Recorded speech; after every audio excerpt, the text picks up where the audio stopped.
Welcome to the Scaling Therapy Practice, the podcast where we explore the challenges and joys of growing your therapy practice. This episode is our two-part episode on setting goals. In this episode, we're going to talk about understanding the importance of showing up, building connections, and building on success by setting and achieving smaller goals. That's a good one. Wherever you are and whenever you're listening to this episode, it is really never too late to set goals. All you have to do is think about them, write them down, and then get started. On with the show.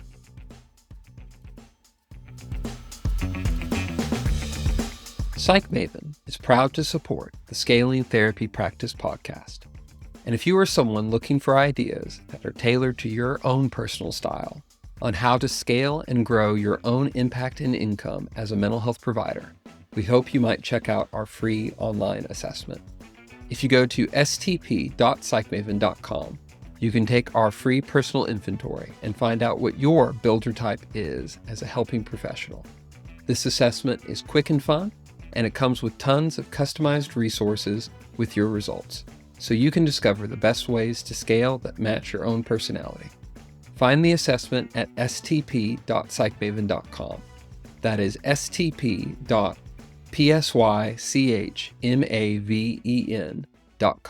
Have fun with it.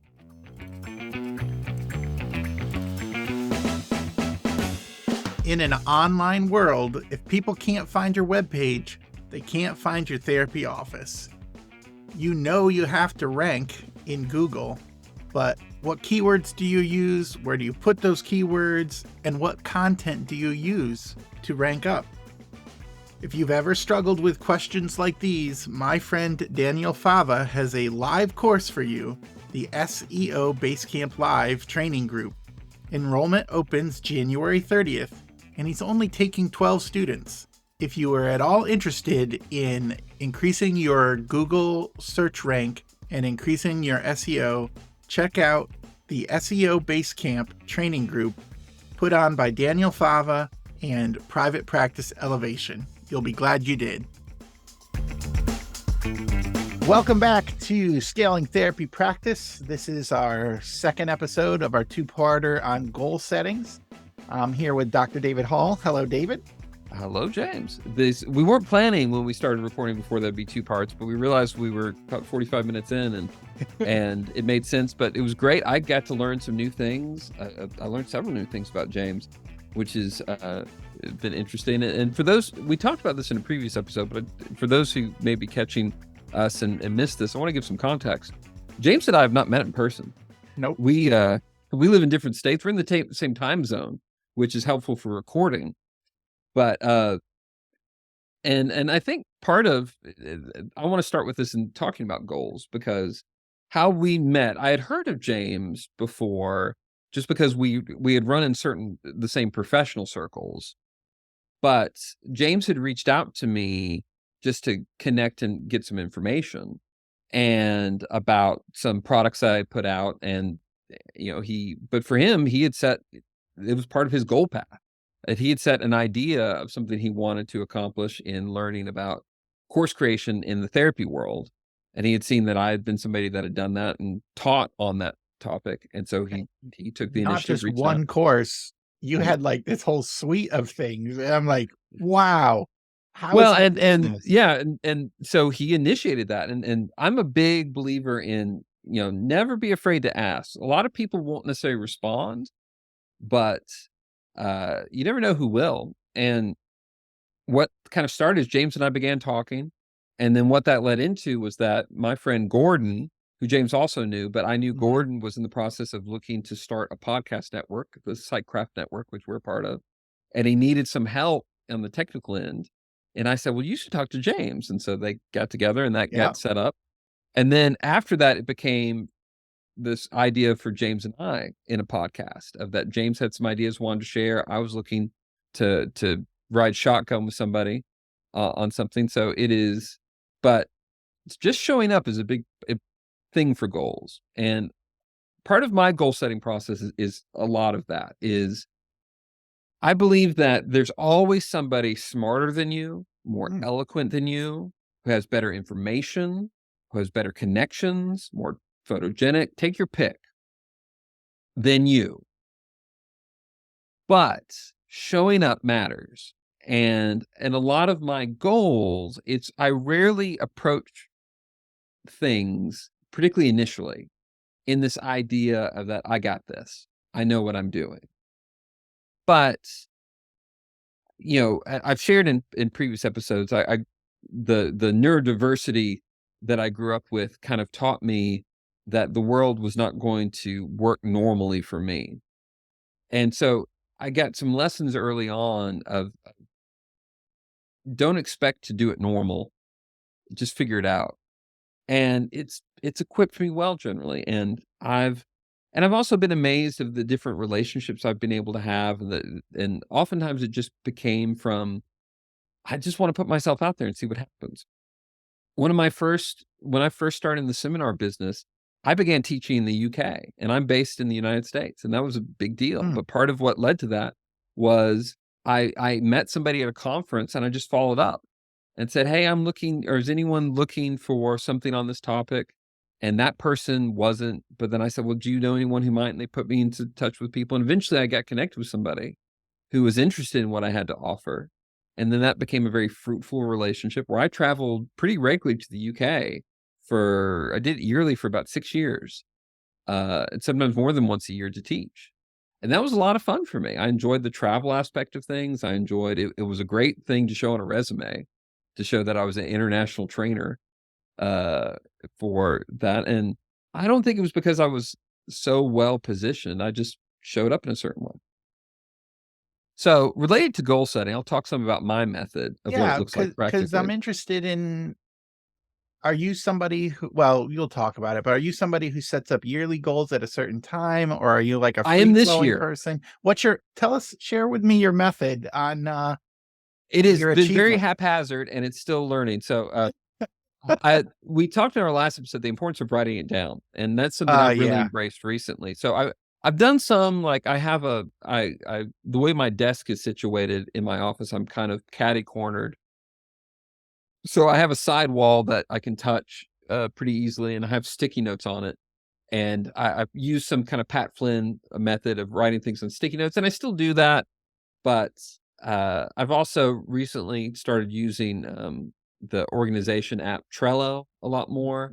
I'm a big fan of that. If you want to try it out, you can try Trello for free. Uh, and I've used it for years, but I've gotten where I've I'm starting to use it more robustly. I've got on YouTube and looked at some YouTube videos how other people kind of organize it, and For so people who don't know what Trello is, can you give like a high level, it's you create boards on Trello, and so it's a website. like a bulletin board? Yeah, it's like a bulletin board, and on that bulletin board you have lists, and then you Okay. create underneath that you create different action items, and you can have document attachments and links, and you can write notes and different things, and you can move stuff around. You could take something off one list and put it on another list, or you Like can move. sticky notes. I've seen Yeah, it. It it's looks sticky like notes. sticky Yeah, notes. yeah, Like you and can so move one sticky note from one category to the yeah. next through a process. Yeah, and we'll have in the show notes a link to Trello where Yep. people can check it out if you but it's just it's a way to move things around and to make things visual. And I've set one of my Trello boards as my homepage. So it becomes the first thing that which is good. I highly recommend not doing your email as your homepage, which is what I historically do because that gets me distracted. I'll get to my email soon enough. Yeah. But and so I have a Trello board that just says on deck. And on deck is whatever the things I'm working on presently. How And did things get on that on deck list? some of it is I'm other people's deadlines. So for example, recently James, you and I were working on something where I was building out the quiz The for quiz. our Yeah. Yeah. podcast. And so that was a time sensitive thing. So that got on there. Sometimes I'm working against deadlines. Uh Sometimes it's simply what I'm choosing to prioritize of like, this matters to me, so I wanna get it done. But, but there's also this nice feeling of like, I'll move different action items, different tasks on, one of my lists on my board. My board's called, uh, On Deck, but the first list on it is done. And so when I finish an item, I will move it. And there's a sense of completion I have when that list gets longer.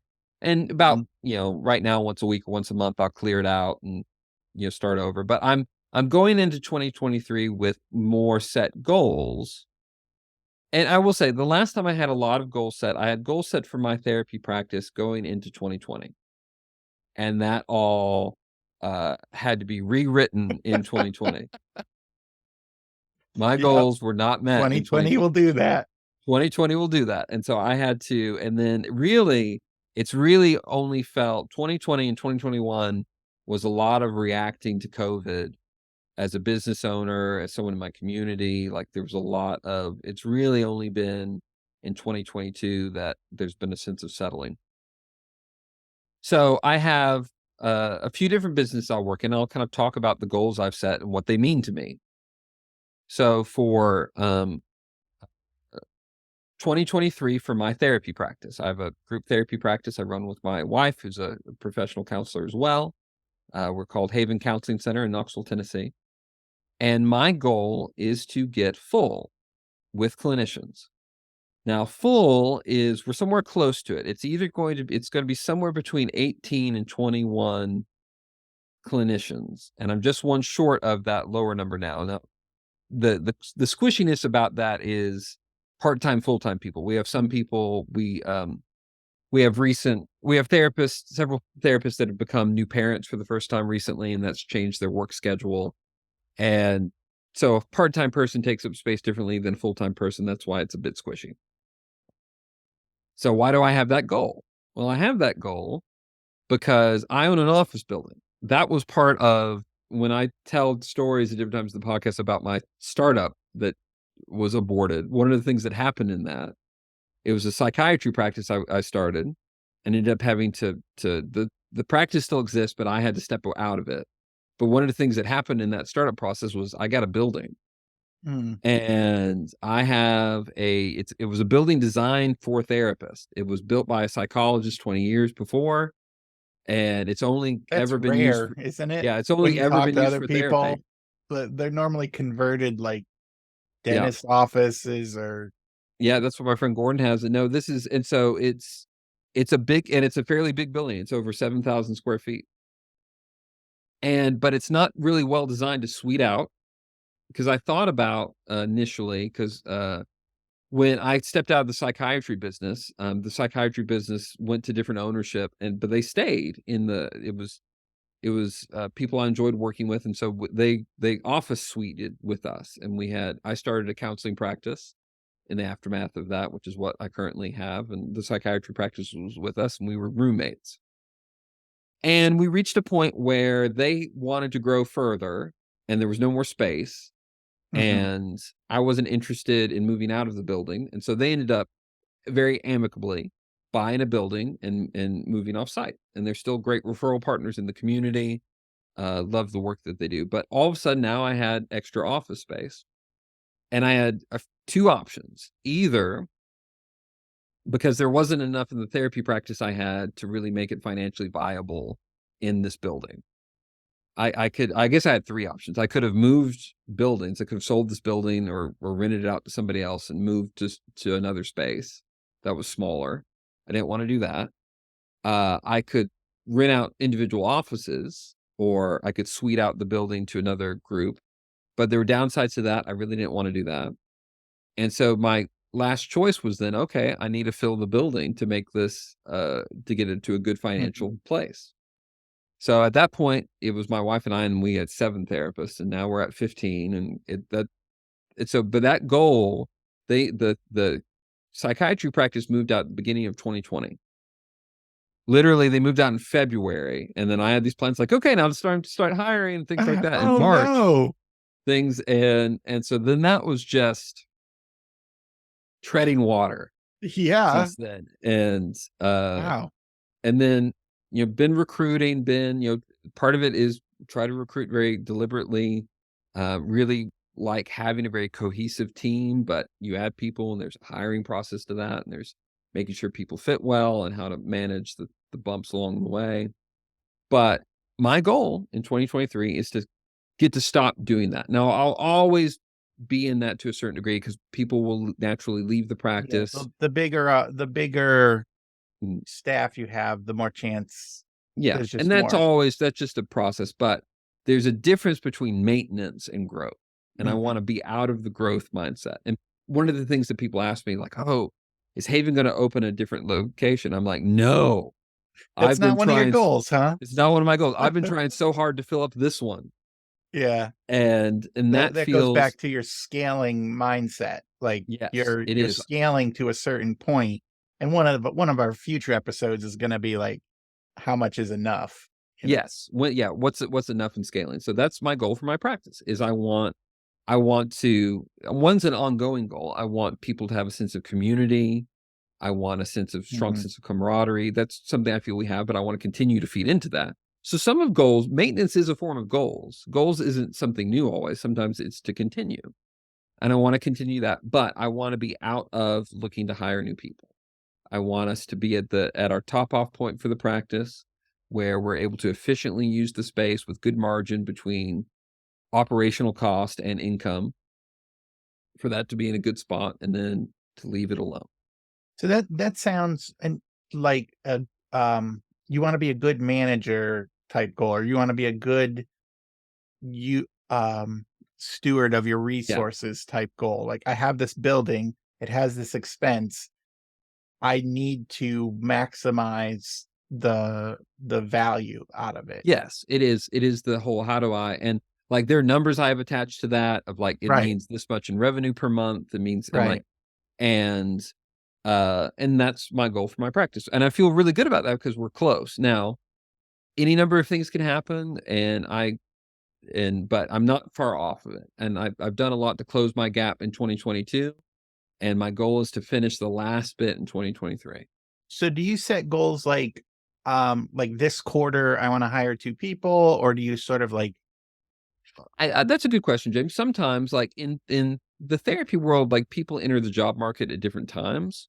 I find oftentimes, like in the end of second quarter, like in May, June, is oftentimes when people are looking for jobs because oftentimes people are finishing programs. that makes And sense? yeah, and so there's certain times of year that are more natural to kind of bring people in.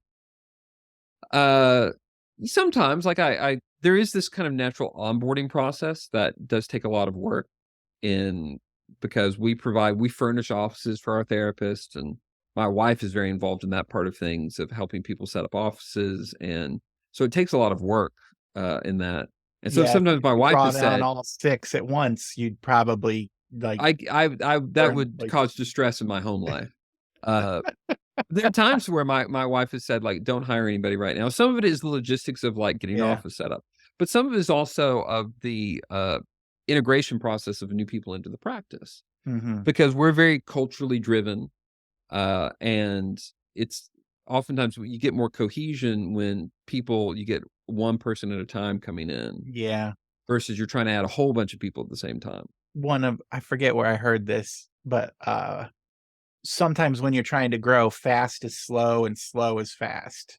And I've gotten some great mentoring of that. I remember bringing a spreadsheet. My father's been a great mentor to me in business, and he's done a lot in business. Of early in my first startup phase, I had a spreadsheet about like hiring phases of like, okay, we're going to add people at this rate. Yeah. And my dad looked at this and he goes, "You're crazy."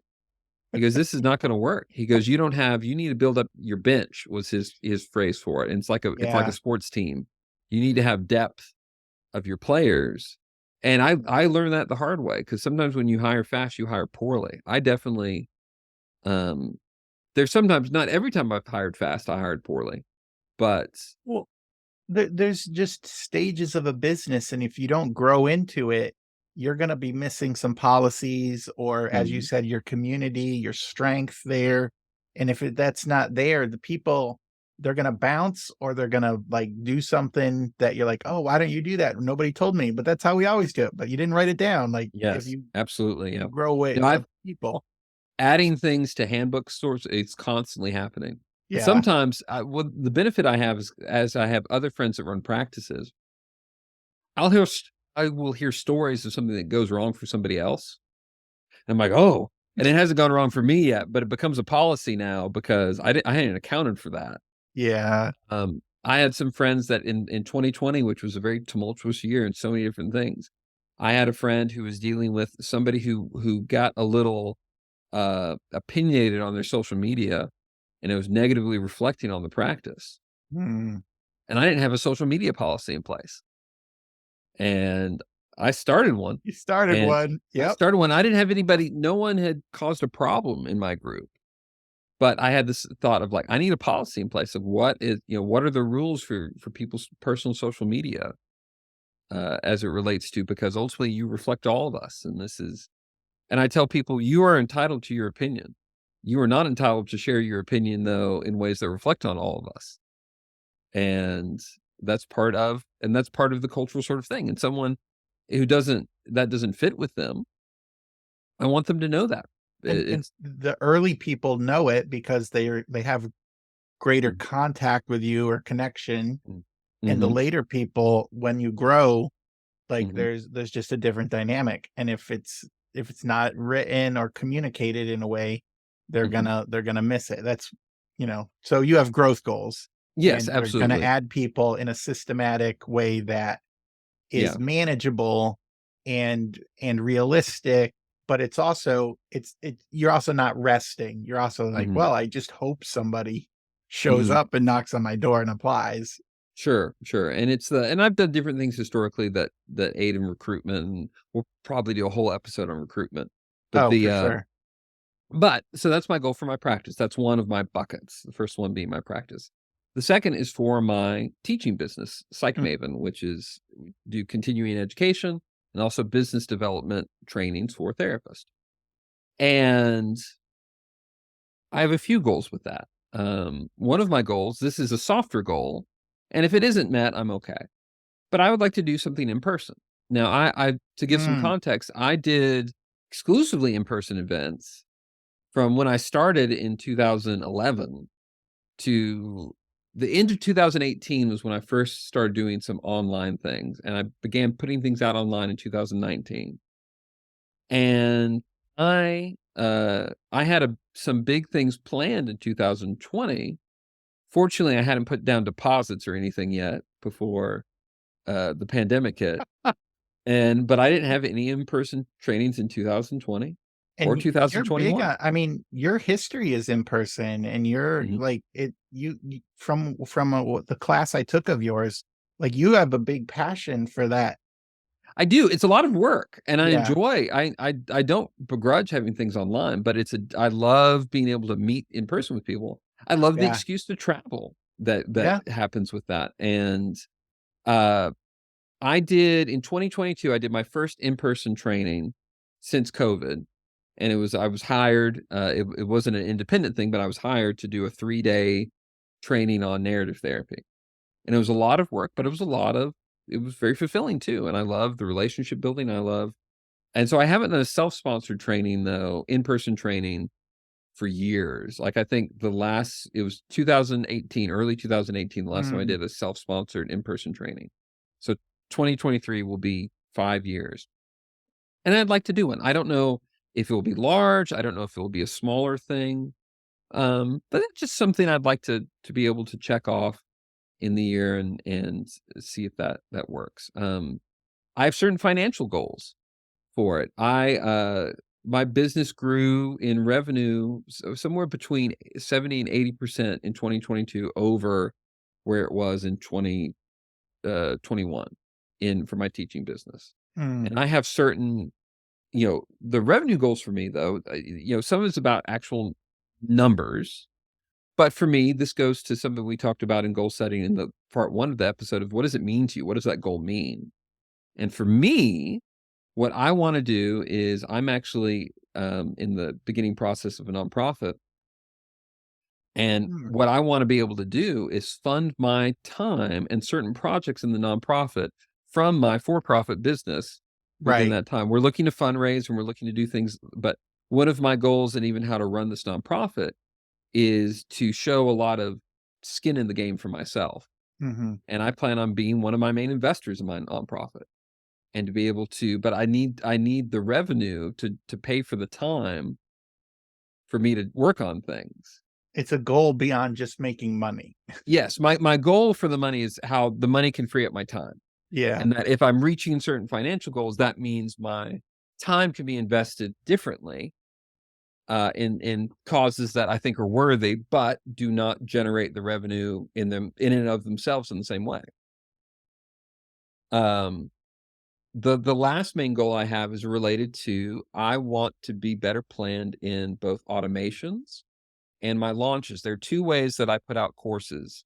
Historically, I've done them in launches where most of my courses are available for certain enrollment periods that people can enroll in the course like, this week. And I'll do a webinar, I'll send out emails, and I've done launches pretty regularly for the past few years, but I've not always been as planned as I would like. And so one of the goals I set for myself, and I did this on Trello, I created a list on Trello. I'm looking at it right now. It's called, it's 2023 launch plans. And I did a card on that list of 12 cards, so one for each month. And I planned, what do I want to launch in each month? Not everything's paid. Some things are free offerings that I wanted to put out because I didn't want it just to be gimme. But basically, I planned that something every month.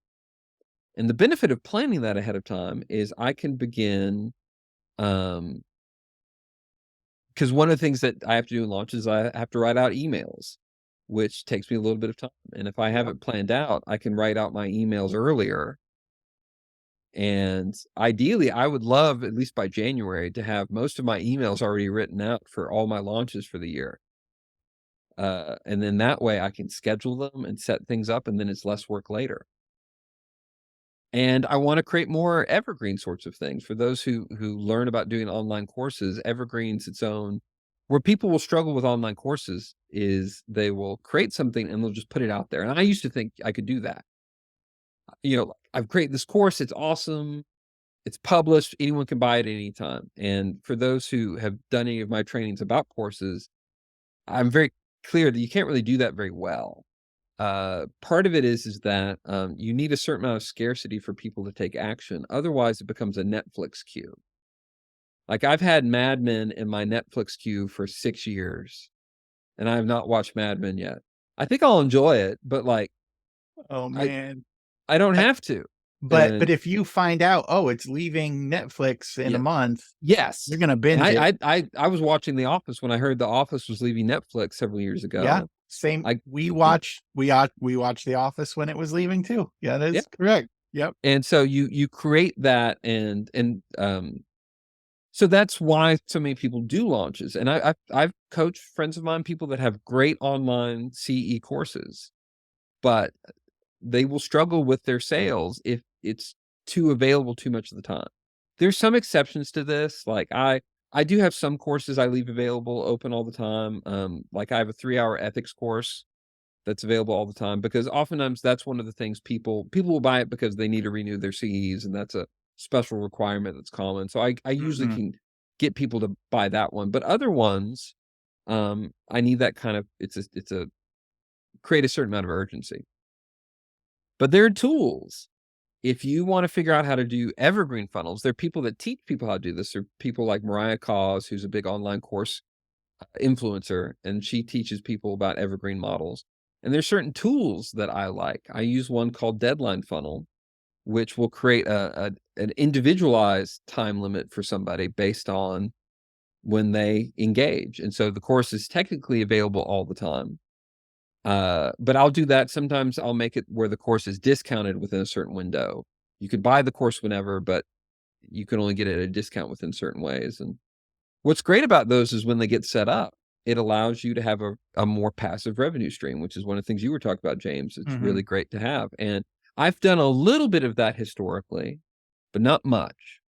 And I would like, my goal for 2023 is I would like at least 3, ideally more, evergreen funnels, as they're called in the course, set up, where there's something that I've built that has maybe a lot of different pieces to it, but that is connecting with people and creating sales.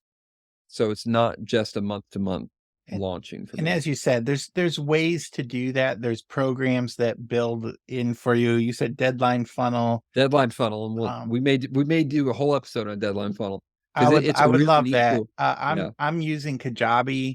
which will let me. I don't know if it has all the bells and whistles of a dedicated deadline funnel, but it will let me create evergreen webinars and Mhm. drip, like, things that drip the people through Yes. email and systems like that create it. Um, A lot of but people will use Deadline Funnel with Kajabi because you can create a deadline in Kajabi, but where Deadline Funnel will let you do it is it will make a different deadline for different people. So depending on when oh, they okay. You can started, optimize the you can deadline. optimize, You and don't because just set one deadline. You set, yeah, it will be oh, that when they watched my webinar. They have a week to get the bonus. yes, absolutely. Oh, Yeah. that's cool. Yeah, and it's a really easy to use program, and that's one of the things that people. I'm not a tech person. I will highlight as I talk about different programs and things. Some of it is I've learned through experience, but I'm still not naturally technical, and it is one of the easier things to use in that. So I have certain, and I think the last goal I want to set kind of in that is within my.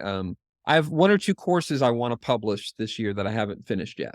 Mm, And I've created a lot of courses, and I want to have fewer courses I'm trying to write this year. I wrote a lot of new things in 2021 and 2022, and those were part of my goals was to finish writing and publishing certain courses. But I don't want to do a lot of that. Part of 2023 is I want 2023 to be more restful than I've mm. had in the past few years. So that is there. Nothingness is kind of a goal at times. I want to have more of that. Um, Oh man, that's another podcast episode though. Like, how do you rest of scale and like maintain yeah. the not just balance, but the peace, the inner peace Mhm. inside you? And I expect these goals will be edited over the course of 2023. Right. They'll be adjusted. I will meet some, might exceed some, and I will not meet others. I'm disinclined to use the word failure. It is, It's an um, experiment. it's an experiment, and that's it. But part of it 100%. it goes to what you were talking about, James. You need something to aim for. Uh-huh. Even if you miss it, you're still aiming for it. And I'll do launches, and I'll oftentimes have enrollment goals when I put out a course of like, I would like this many people to enroll. And I I always set a goal. Now, sometimes that goal is exceeded. Sometimes I undershoot that goal. Sometimes it goes right in line with it. And that's part of the process. I'm not necessarily hugely disappointed if I undershoot a goal It's necessarily. part of the process, though. It goes back to our previous conversation. It's not your identity. Like, when we Yes. make it part of our identity, it we feel like a success or a failure based on the results. But if you Mhm. make it like, oh, this is just one stage of the process. I learned something from this. I'm going to do something either the same or different. It's a much different experience when you launch something and it doesn't meet expectations Mhm. than if you launch it, it doesn't meet expectations, and you're like, oh, this is a natural Mhm. part of learning and Mhm. running an experiment. Absolutely. So those are my main piles right now. I mean, I won't say I have other ones too, but for the sake of time, like I've got a new nonprofit I'm starting. So as I talk about rest, I also deal with the tension of adding new things to my pile. I'm gonna talk to you in 6 months and say, "Hey, David, how's the rest How's the going?" rest going? Yeah, and that probably be a fair sort of thing. But the the tension for me is I get excited by things, and rest takes work. And I imagine for a lot of people, there's a certain amount.